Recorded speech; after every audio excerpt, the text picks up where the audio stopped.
Welcome to the MoginRubin audio blog for September 2020. I'm Tom Hagee, Editor-in-Chief. Today we are featuring an article about one mobile device app developer and his experience trying to bring a robust parental control app to market, one that would give parents control over both Apple and Android devices. The piece was written by Jennifer M. Oliver, a partner with MoginRubin. Jennifer is an award-winning attorney who specializes in privacy, antitrust, and complex commercial matters. And now, here's our narrator, Nancy Forbes, with the article titled App Developer Chronicles His Saga with Apple's Anti-Competitive App Store. In January 2018, Apple investors complained publicly about the lack of parental controls on their popular devices. At one point, CEO Tim Cook expressed concern about the addictive nature of social media. Vancouver-based app entrepreneur Justin Payer saw this as a validation for the Boomerang parental control app he was developing. What is really needed, apparently, is an app to move apps through the Apple Store app approval process. Reasons for rejecting and requiring changes to the app were numerous, varied, changing, and frustrating. The whole ordeal can drag out for years. That was Payer's experience as he chronicled it in an open letter to the Boomerang blog, complete with the text of email exchanges with the Apple App Review team and emails to Tim Cook. The most consistent bone Apple picked with the app was that private consumer data could be shared or compromised. Developers aren't so sure about that. Apple also didn't like an app that controlled or shut off Apple's own apps like Safari based on parents' settings. In June 2018, Payer was first told that the app didn't comply with one or more of the app review guidelines. He was informed that more time was needed for reviews and that the use of mobile device management, MDM, was no longer allowed. After some fixes, he was told via message that the app still installed MDM profiles for unapproved purposes. Quote, specifically, your app blocks or restricts access to third-party apps using MDM, end quote, Apple said. Payer appealed and was again rejected because he was told installing MDM profiles for parental controls was not appropriate for the App Store. Quote, apps may only use public APIs and must run on the currently shipping OS, end quote. Payer continued to log his ping-pong journey with Apple that continued through 2019. During that time, Apple requested more information and more time to review. Apple offered vague new reasons for rejecting versions of the app, e.g., quote, false information and features, end quote, and also cited improper mention of Android because that violates Apple's metadata guidelines. Then the press lit a fire. In December 2018, it was a TechCrunch piece about the challenges facing third-party developers of iOS parental control apps. In April 2019, the New York Times wrote about Apple's anti-competitive approach to these apps, to which Apple responded that several of the rejected apps posed privacy risks. Payer found other developers experienced the same treatment from Apple. One of those developers was OurPact, a competitor to Boomerang in the parental control app arena. In an article published on Medium.com in May 2019, OurPact also detailed its interactions with Apple, which were very similar to what Boomerang experienced. OurPact was met with Apple's alleged privacy concerns. OurPact was unconvinced. According to the developer, Apple stated that its own MDM technology used by millions poses risks to user privacy and can be abused by hackers. This stands in contradiction to the fact that MDM technology was initially developed by Apple to ensure security of private data on remotely managed devices. Quote, Apple alone issues certificates to third parties to communicate with their MDM servers, and Apple themselves are responsible for sending all MDM commands to user devices, unquote. OurPact went on to say, quote, OurPact does not have access to any of this private information via MDM. It is impossible for us, hackers, or anybody else to obtain it. Apple is the only one who has access to and uses this data, end quote. In June 2019, Boomerang was invited to resubmit its parental control app and was told there was a new mobile device management capability for him to complete. The updated app was approved with MDM, but before it was released, Apple again said the app violated the rules. This time it was because the app contained Google Analytics, which could grab sensitive data, Apple maintained. Quote, "This was false," end quote, Payer said. He fixed the app, pushed the update, then was told the app was in violation for using Google Firebase, which Apple again said risks disclosure of sensitive information. After more back and forth and more waiting, his appeal was rejected. When he removed any analytics, Boomerang parental control was approved in 2019. Apple changed its policies yet again, saying the app was not permitted to block Safari and the App Store itself.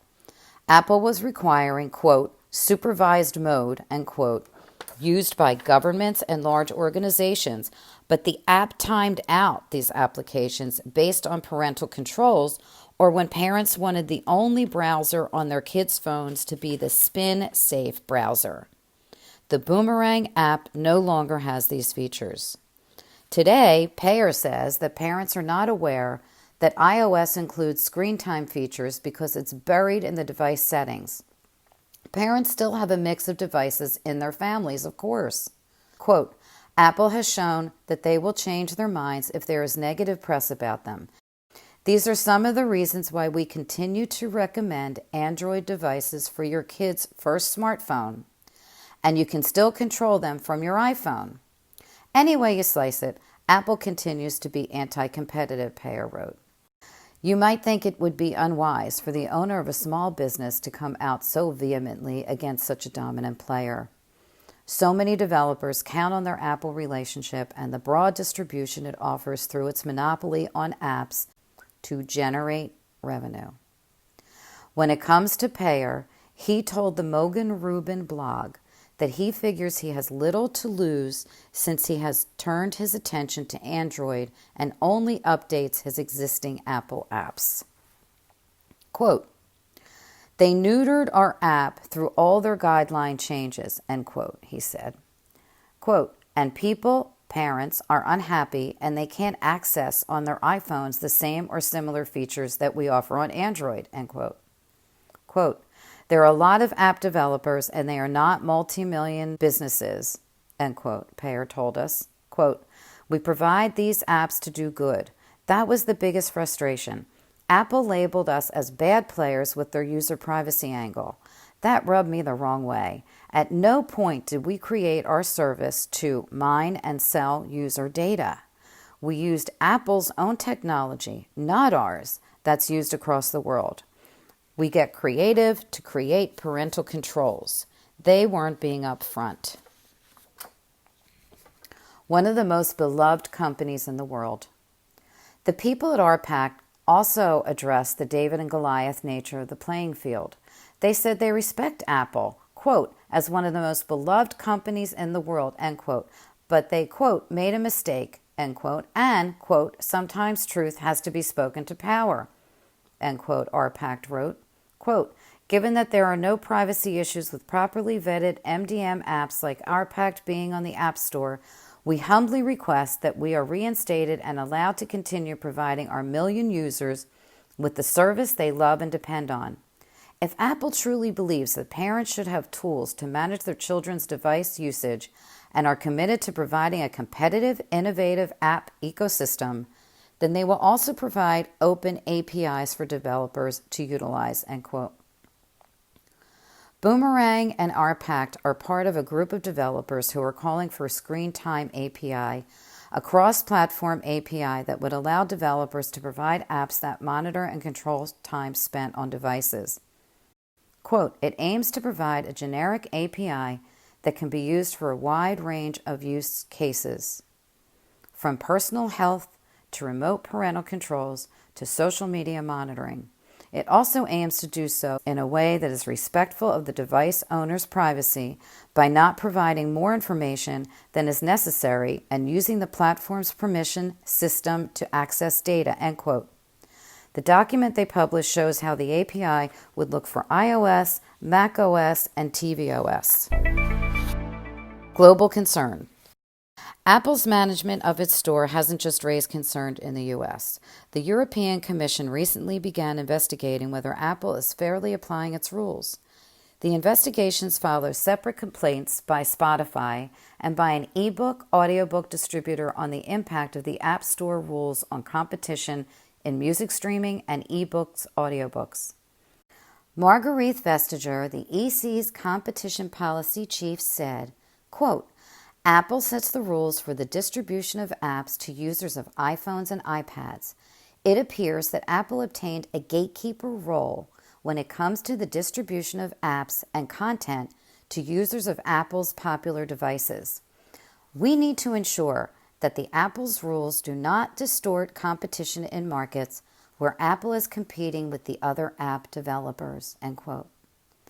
Even in Russia, not exactly a bastion for ethical behavior, Apple's conduct came to the attention of the country's Federal Anti-Monopoly Service when Russian antivirus software developer Kaspersky complained in March 2019, according to CNET and ZDNet. The Russian regulator last month found Apple abuses its power over iOS apps because iPhone and iPad owners must install them from the Apple's App Store. Quote, Kaspersky alleged that it was forced to remove features like App Control and Safari browser, blocking from its Safe Kids iOS app to reduce its ability to compete with Apple's own usage monitor screen time feature, end quote. CNET reported.